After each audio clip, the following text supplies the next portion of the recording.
Hi, this is Gail DeLuca, and today I'm going to show you how to make a lovely and super easy and versatile bead chain.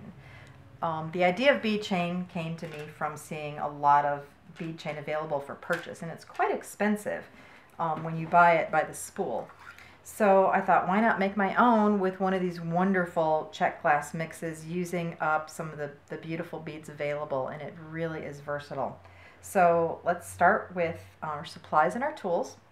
We've got a flush cutter, and it's flush on one side, little V on the other side. We've got a chain nose pliers, important because it's smooth and flat on the middle. Don't use the ones out of your garage that have the ridges, they'll mar your wire. And now we've got a pair of round nose pliers, and this is what we're going to use to form the loops to make the chain. The wire that I'm using today is this beautiful craft wire that I like from the Beadsmith, and it's got this beautiful anti-tarnish, already antique finish, copper finish, but it's copper underneath, so it's nice and soft and it's easy to work with. We're using a 20 gauge because it's not only pliable, but it's also sturdy enough that it's not going to pull apart easily as we do it. So let's get started. I've got some wire right here. I'm going to string a bead, and then I'm going to make my loop first. If you want, you can mark the same spot on your pliers, mark a spot with Sharpie so that you always use the same spot on your pliers to get consistent loops. And I've almost got a groove worn into these, but here we go.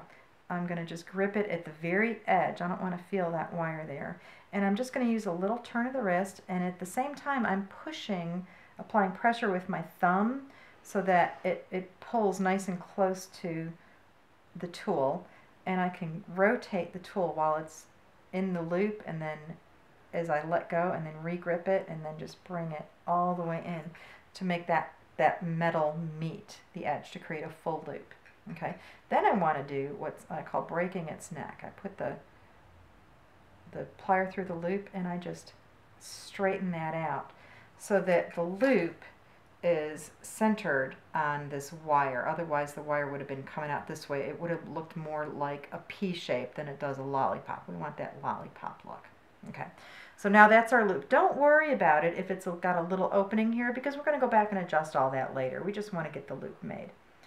Now we slide our bead to the loop, and I'm working off the spool here, and that's a little unwieldy, so I'm going to trim off the wire, and I'm going to have a little excess to trim off, but that's okay. So now I want to take this, and I just kind of tuck my fingernail. I want to pull this up so that this is flush against the bead here, and I want to kind of tuck my fingernail right there and just make a bend right against that bead. That fingernail protects it a little bit from bending right against the glass and chipping the glass. Although with the Czech glass, I really don't have much problem with it chipping. It's very sturdy stuff. So now that we've got that 90-degree bend, if you can see that, I'm going to grip it with my round nose pliers right up next to the bead, and we're just going to fold that over the top. And if I move my pliers out of the way, I can fold it all the way around. And there's our loop. Now, the second part of this is to trim off this excess. And I can reach right in with these flush cutters, reach right in the loop because they've got a nice sharp point, and just trim off that excess. And there's my beautiful loop. Again, it's going to need some adjusting to make sure it gets closed. But for now, I'm going to set it aside. Now, to make the chain, what I can do is have a bunch of these beads already made up into links.